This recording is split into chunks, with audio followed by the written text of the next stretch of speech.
Hey, what's going on there, guys? Jack here from INTEGNITY, and in this video we're going to do something really magical. We're going to be animating this picture of Daniel Radcliffe and his Harry Potter character and making this stunning 3D animation from it. It's easier than you think, so stay tuned and enjoy.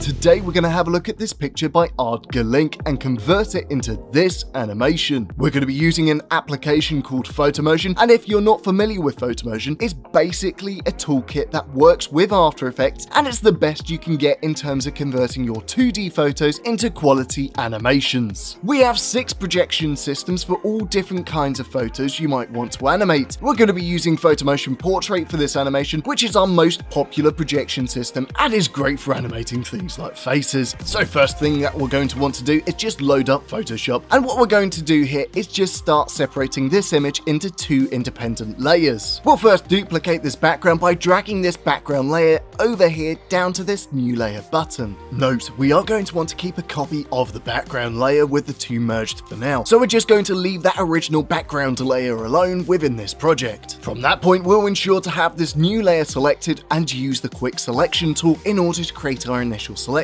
Now we could do things the old-fashioned way and select them both using the tool, or we can get Photoshop to do the majority of the work for us by just selecting the Select Subject button just up here. Much easier, although if we zoom in we can still see that this mask isn't exactly in line, so we just need to click on the Select and Mask button just up here and then finite our edges. To begin, we'll want an overlay to show us clearly what exactly is within our selection, so if we go over to this view mode and change this onion skin to overlay, we'll have a clearer idea of what we need to add. We'll want to use the polygon or lasso tool here by hitting L or Shift L on our keyboard, and then we'll begin including this wand here as it's a straight edge, and the polygon or lasso tool should give us a clean result. Okay, that's looking great. Let's use the refine edge brush tool by clicking on this icon or just hitting R on the keyboard. This tool in particular is a great tool for refining edges which are difficult like cloth or hair and can really give you some fantastic results. And you can change the brush size by just using the bracket keys on the keyboard. What we're essentially doing is trying to be as perfect within our selection as possible. It may be helpful to swap out the brush tool in order to get a more exact selection, and if we lower down the opacity, we can more clearly see and painting these areas which Refine Edge Brush is having difficulties with. When we've finished, we'll just double check our progress by bringing this opacity back up and seeing if there are any areas which don't look right. Okay, so the wand and shoulders could do with some work, so we'll use the brush tool here again in order to clean up some of the noise and refine what the edge brush tool has left behind. When we're finished, we'll go over to this output and change the selection to new layer with layer mask, and once we're done, we'll just hit OK down here. Cool, so what that will exactly do is just create a duplicate layer from our background containing only our selection. We'll rename this layer Layer 1, and that's our layer setup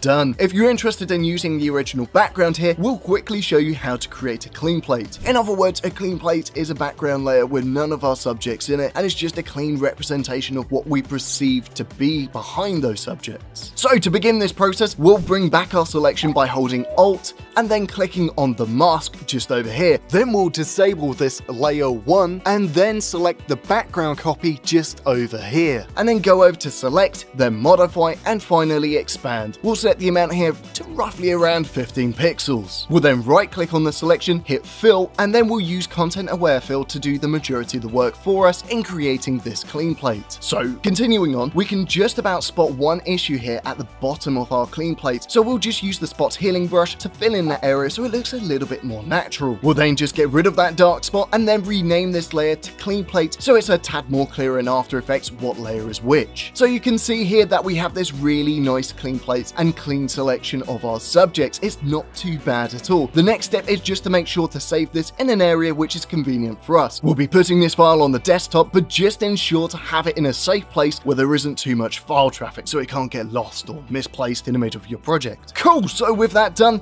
next step is just to get access to Photomotion by jumping into this folder, and after we've gained access into this main Photomotion folder, we're just going to double click on the Photomotion Portrait folder. We'll then double click on this After Effects file, Photomotion Portrait, which will bring us into, well, Portrait. This might take a minute or two because we're loading a lot of files into the cache in order to make sure the project runs a little bit more faster. You'll notice that when we get into the splash screen just over here, that is pretty barren. That's because most of the work is done within the viewport, so there isn't really any need to have lots of effects or layers here all over the place. With that being said, all we need to do is just click Start Portrait in order to begin using Photomotion. Okay, so you'll notice that the screen here, the main dashboard, hasn't really got that much going on as most of our buttons are blanked out in order to stop us from jumping the gun. The only option that we have here is just to double click on this Add Photo button down here. This will bring us into this composition, and what we want to do here is just import in our Photoshop file. So in our case, it's as simple as dragging and dropping from the desktop, although you can do this in a variety of different ways. The next step is just to ensure that we're going to be importing our Photoshop files as independent layers. So we'll just change this import kind to composition and then hit OK. So this is the reason why we've left in that original background layer within Photoshop earlier, because at this stage we still need it in order to create our basic displacement map. We'll get to that in a minute. But for the meantime, we'll just drag in this original background, the original image, and then parent it to the layer above whilst using the parenting swirl icon and holding shift at the same time. Now we'll need to scale this, but we'll do this from the parented layer, as this will enable us to copy those attributes across consistently throughout our project. If you've never used Photomotion before, this probably won't make a lot of sense right now, but trust me, it will in a bit. So what we want to do here is just make sure that we have our subject scaled and positioned nice and snugly within the frame. So much like before, even though our projection has a photo, our buttons are still grayed out, and that's because we need to set a face mesh before we can do anything else. So just double click on this Set Face 1 button down here, which will bring us into contact with our face mesh composition. What we're going to want to do here is just make sure that this face mesh fits the older Daniel Radcliffe as close as possible. We can do this by clicking on the mesh and then dragging the corners to scale it down whilst clicking and dragging it onto the face. If we click and drag this central button, we can control where the face mesh direction is looking. So you might be wondering, what about the shoulders here? Well, we're going to need to get rid of the rest of this mesh from the neck down, as there's not really any way within this example we're going to get those shoulders to fit. Now with that said, what we can do is just click on this tab just over here at the bottom of the face mesh and then go over to Effect Controls. But of course we have a bit of a problem as we're not seeing Effect Controls, but that's okay because we can just re-enable the panel by going over to Window and then clicking on Effect Controls down here. We can then go over to this option called Body Fade and then ramp it up a tad. What that will do is just remove all of this junk mesh that we don't need here. We'll be painting these features in later, but we have some other work to do first to make our lives easier. What we'll need to do now is just do some fine adjustments to this face mesh to ensure that these features fit as close as possible. We can do that by just clicking on the face mesh and then clicking on this Enable Tweak checkbox, which will pop up the new button called Tweak. Nothing really to do here, but just go over to that button and then double click on it. This will bring us into the tweak composition, and while it looks a little bit sparse at the moment, if we go over and click on this Tweak This layer and navigate over to Effect Controls, we can make a series of alterations to this mesh to ensure it fits a little bit better. We'll then go to the Liquify tool and click on this icon. We can change our brush size from the Warp tool options drop down just over here, and what we'll then begin to do is just click and drag on the mesh, which will drag these mesh points into a better place. What we're essentially doing is just making sure that all the points line up with the original image, and when we're finished we should have an example that has all the features matching as close as possible, with eyes, mouth, ears, nose matching the image down to a T. When we're back at the main dashboard, we're then going to switch over to the selection tool before doing anything else. We'll want to do this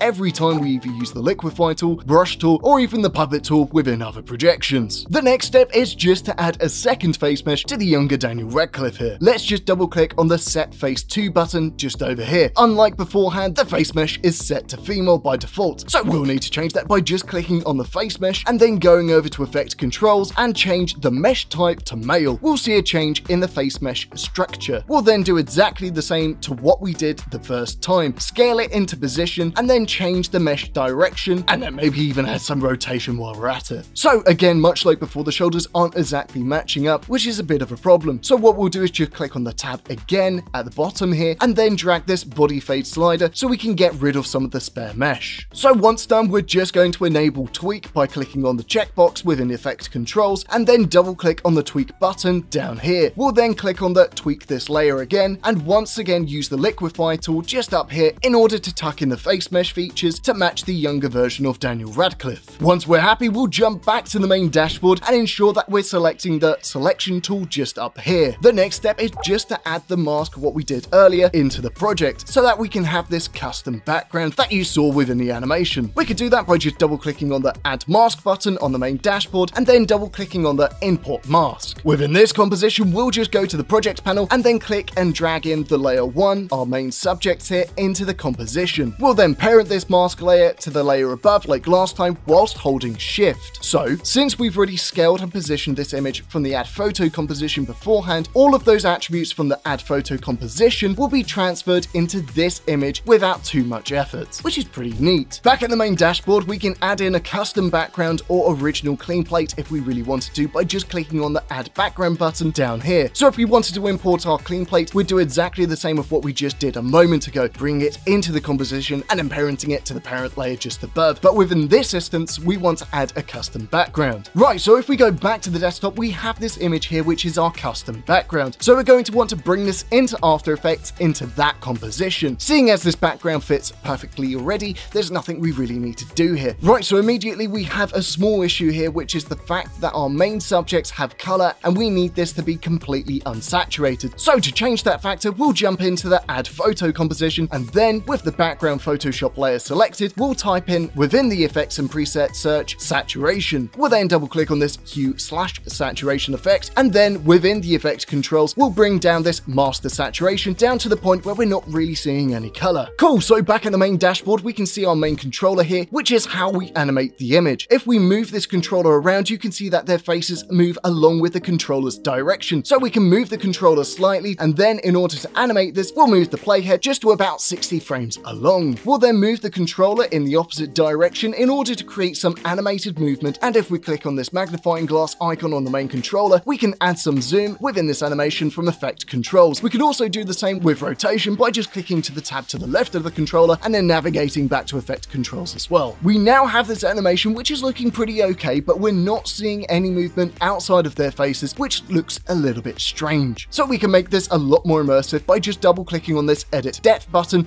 and then painting in a depth map. Once within this composition, however, we need to drag our playhead exactly to the beginning to 0. It is pretty essential that we do that. The next step is just to select this paint depth on this layer, and then we'll go over to the brush tool and select it, or hit Ctrl and B on the keyboard. From there, we'll just double click on the viewport. If we go back to effect controls, we can drag this paint image layer opacity up, which will show us the original image, which we can use as a guide. We'll then change the diameter to our liking. What is essential, however, is that our swatch here is set to white and our flow is set to around 5%, which will allow us to apply an extremely light touch. What we'll then start to do is just paint in the missing features of our subject, and since we're using a mask, it doesn't exactly matter if the paint slightly goes over the edges of the outlines, as it won't be applied to the background as we're using a custom one and they're already been masked out. Now, for those users who are a bit unsure, you might be wondering what exactly a displacement map is. It's basically a monochromatic representation of how close parts of the image are to that virtual camera. The closer it is, the more brighter it is, and therefore the more movement we'll see. So again, extremely light touches are necessary here. Once we're finished, we'll just bring this paint overlay image back down to 0, and here we can see our displacement map. Not too bad at all. So now our displacement map is all sorted. That's all of our setup complete, more or less. The next step, back at the main dashboard, is just to add in some particles. We can do that by just clicking on the settings button under the particles tab and then going over to the effect controls and checking this activate particles checkbox. What that will do is just enable these 3D particles. These particles are fully immersed within that 3D scene, so they will move exactly how the camera does, which is pretty neat. The next step is just to remove color, and we can do that by just checking this black and white checkbox just over here. We'll then change the particle type to something a little bit more suitable, like this confetti here. Now these particles are split into different depth layers, with close being the closest to us, middle being the middle, and further and distant being further to the back within that 3D space. And we can tweak each one of the settings of those layers independently. Now the particle type is pretty good, it fits, but there's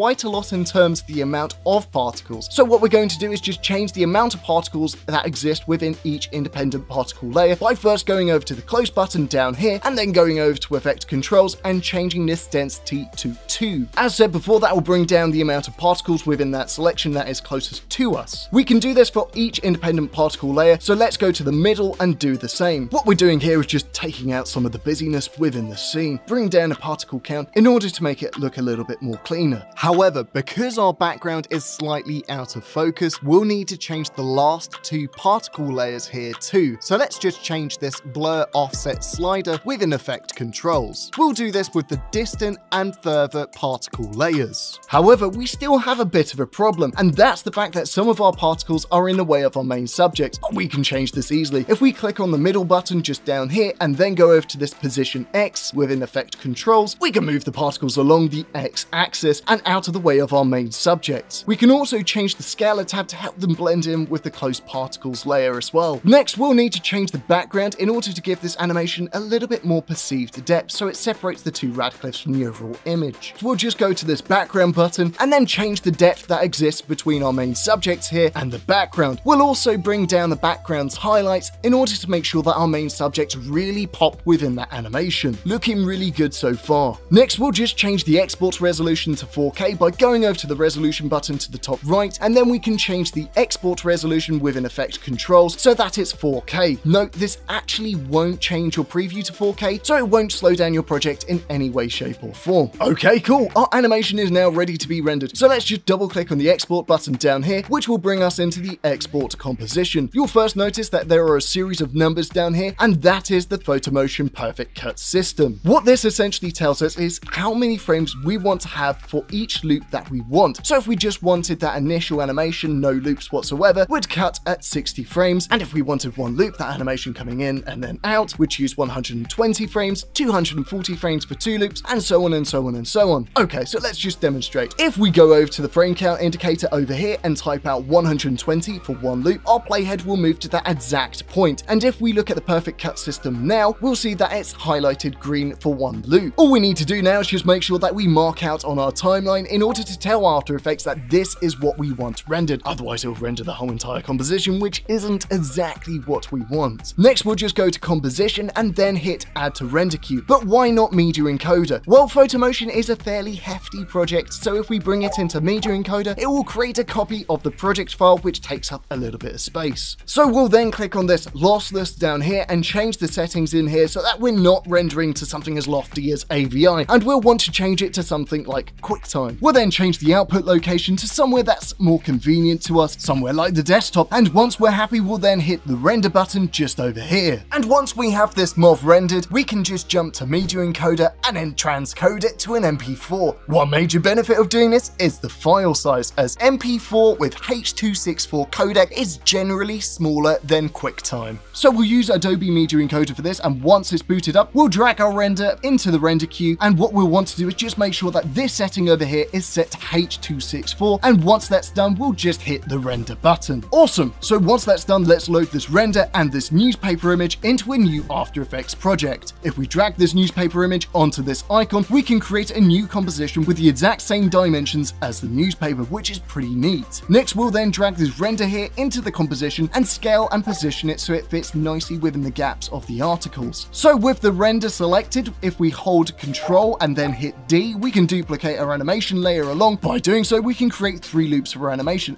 and we have this 12-second animation where it sits in between the articles here on the newspaper, which is actually pretty neat. And in theory, if we were happy with it, we could render it out like this. However, within our animation, we have this 3D effect where the layers kind of pop out with these cool camera flashes. So let's just get to setting that up. First, we're just going to select the newspaper layer down here, and then we're going to select the pen tool by clicking up here or hitting G on the keyboard. And then we'll just start masking around the animation roughly, and we'll end up with something like this. Now, this is hardly ideal, so what we'll want to do is just make sure the inverse is selected, and we can do that by just hitting M on the keyboard with the layer selected, and then changing this add to subtract. We'll then want to select all of these 4K renders here and drag them below here behind the newspaper so the mask sits on top, just like a window frame. And then we'll convert them to 3D layers by just toggling the 3D layer button switches just over here. Cool, so to create that animation, we'll just hit P on the keyboard to bring up the positioning, and then we will click on the stopwatch icon just over here to save those beginning attributes as a keyframe. Because it's a 3D layer, we now have access to this Z axis. So if we move the playhead forward to around about the 2 seconds point, we can then bring this newspaper closer to us and tweak its positioning slightly so it looks a little bit more dynamic. So let's also bring up the scaling attributes and animate those too, giving it a slight bump in scale as the animation plays out. We can also change the orientation so it has a little bit of rotation, giving it that much more dynamic movement. Quite nice so far, but much like our main animation here, we want it to boomerang back. So how do we do that? So if we want to have that done, all we need to do is just select all of the beginning keyframes, move our playhead to around about 2 seconds forward, and then just paste them at that point, which will then just boomerang this animation back to the starting point. We'll also smoothen out the animation so it doesn't seem a little bit jarring by highlighting all of the keyframes here and then hitting F9 in order to convert all of these keyframes to easing. Okay, so the next step is to do the same with our animation render, but we want it to sit behind the article in a way that creates depth between the article here and the animation. But first, we're just going to get rid of some of these other renders, as we'll be applying some positioning, scaling, and rotation, and it's just simpler to copy and paste the layer again when those attributes have been applied. Right, so let's just get to adding some 3D movement to this layer. So what we'll do here is just do something similar to what we did with the article. We'll just bring up all of these positioning attributes and then click on the stopwatch icon to create a keyframe. We'll then bring up all the scaling and orientation attributes too and see about changing the scale and positioning of the starting point of our rendered animation. We'll then bring the playhead to the 2 seconds point and move the picture along the Y axis, giving it a little bit of height. We can change the orientation slightly, and what we want to do is just create a similar movement to the article that it sits behind. Although if we add too much here, we can run into this problem where the two 3D layers intersect. Although we can fix that by changing those starting point keyframes on the animation, so let's just do that now and skip a little bit ahead when we finished tweaking. So, as you can see, we have our keyframes set up, converted to easing, and we've copied and pasted those beginning keyframes in order to have that animation boomerang out. If we preview this now, we can see that 3D animation effect with the newspaper motion looking really good. The next stage is just to add that slight blur that you can see within the animation, and also this vignetting effect too if you look closely at the corners. So let's just get to applying those two effects. To begin, we're first going to need to select this newspaper layer here and then go to Effects and Presets, and then double click on this camera lens blur. And what we'll want to do here is bring our playhead back to the animation starting point and then click on the stopwatch icon within Effect Controls over at this camera blur and set it to 0. And then to have it animate, we'll then bring our playhead to the 2 seconds point where the newspaper is closest to us and then dial that effect up to 10. We'll then move our time head to the 4 seconds point and then copy the beginning keyframe so we lose that blur effect as the animation boomerangs back out. And as done before, we'll just select all of these keyframes and then hit F9 in order to convert them to easing. If we preview it now, it's not too bad at all. So let's just mark out the end of our workspace, and then we're going to get to creating a vignetting effect over the whole composition. Now we can do that by just right-clicking on the workspace and then selecting New and then Solid and changing that solid's color to black. Okay, so it's came up with this blank slate on top of our viewport, but that's no problem at all, and we'll get to fixing that now. Okay, so with the solid selected, just go up here over to the shape tool and then change it to ellipse, and then just double click on it. As long as you have that solid selected, it will create this circle mask. We'll then change this mask from add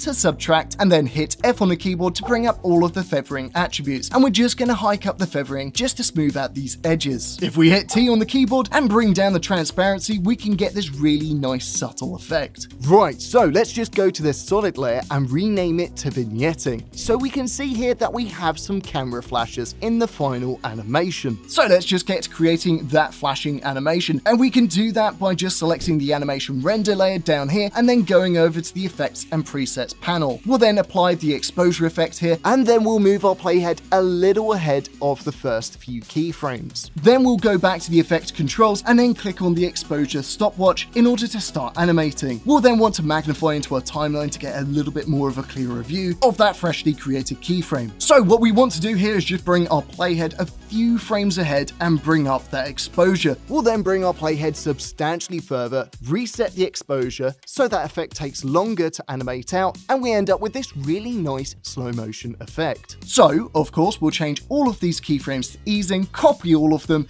and then bring our playhead a little bit further, and then just paste another set. We'll try and time this effect as random as possible so we get this really immersive effect. We can emphasize this effect by copying and pasting the actual base effect from effect controls, and then offsetting all of the keyframes within that new effect on this layer. So it's looking great so far, but let's think about extending our animation a tad, and what we'll do here is we'll just do exactly what we did before by duplicating our rendered animation with all of the effects on it. So with that done, all we'll need to do is just loop out the newspaper keyframes, otherwise we'll end up with a very funky effect. So let's select the newspaper layer, select all of these keyframes, move our time head to the very last keyframe, and then paste them in order to create this new set. We'll do this twice in order to create 3 loops. Cool, so that's our animation completely set up. Seeing as this is a new project and it's fairly light, let's bring this into Media Encoder instead of adding it to the render queue within After Effects. Again, we just want to make sure that we're set to H.264 over here and our output location is to our liking. And that's that. So, to recap, we've separated this picture into numerous different layers and then removed the background using a mask that we created in Photoshop. Then we've created a depth map from both sets of Daniel Radcliffe using our face mesh. From that depth map, we've created a basic animation using particles to add an extra layer of depth. Finally, we've rendered out that animation and set it up within a 3D scene, placing an article in front of the rendered animation and added a small amount of camera flashes to really make this as immersive as possible. And that's everything that we've covered today. If you're interested in photo animation, as said before, feel free to check out Photomotion, as it's a great tool for generating high quality, effective animations at a fraction of the time that you'd spend otherwise. Feel free to follow us on Instagram, Facebook, and YouTube. And of course, thank you for watching. Until next time, and take it easy.